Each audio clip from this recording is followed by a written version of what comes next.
Ang programang ito ay rated SPG. Striktong patnubay at gabay ng magulang ang kailangan. Maaaring may masiselang tema, lengguwahe, karahasan, sexual, horror o droga na hindi angkop sa mga bata. Dahil sa pagbubugbog ni Hector dito kay Pretty na kung saan talagang itinulungan ito ni Elias at talagang nakulong itong si Hector. Dito na nga talagang nakulong itong si Hector na kung saan talagang hindi nababalik sa kanya si Pretty at talagang natauhan ito.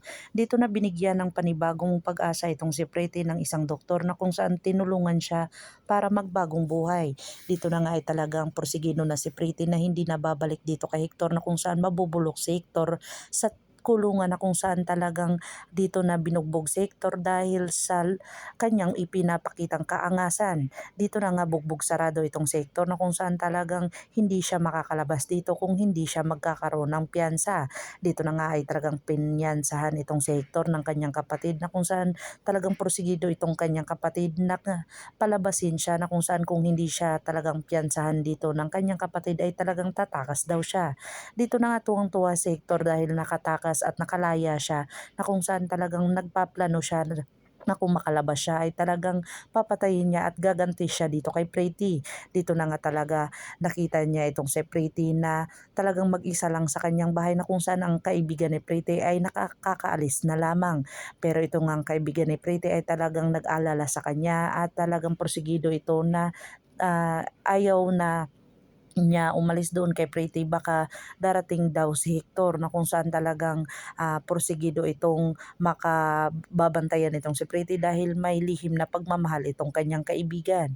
Dito na nga ay talagang nakalis na ang kanyang kaibigan na kung saan dumating itong si Hector at talagang hindi niya mabubuksan-buksan ang pinto at dito na siya dumaan sa bintana. Dito na agad nakapasok itong si Hector na kung saan talagang mahimbing na natutulog itong si Pretty. Pero nginid sa kalaman ni Pretty ay talagang umakyat itong sektor at talagang may dala-dala itong patalim. Dito na nga kaya masasaksak niya itong si Pretty na kung saan makapagpalaban pa kaya itong si Pretty na nakandado pa naman ang kanyang bahay. Dito na nga kaya si Pretty ay may mahingian ng tulong na kung saan talagang hindi siya dito masasaktan ni Hector at talagang makakatakas siya dito. Dito na nga si Mayor ay talagang ginawan ng kasamaan ng kanyang asawa na kung saan inutusan siya ni Congressman na talagang kitili na ang buhay ni Mayor na kung saan sagabal daw ito sa kanyang mga plano. Dito na nga nilagyan ng lason ang kanyang kinakain na kung saan talagang nahihilo itong si Mayor. Dito na nga kaya magtatagumpay itong si Chacha sa lahat ng kanyang mga ginagawa. Nakasabwat niya itong si Mayor. Pakakabangan natin ng mga susunod pa na episode na ito. Black Rider. Kung bago lang po kayo sa aking channel, please like, share, and subscribe para ma-update po kayo sa mga susunod pa. Yun lamang po at maraming salamat.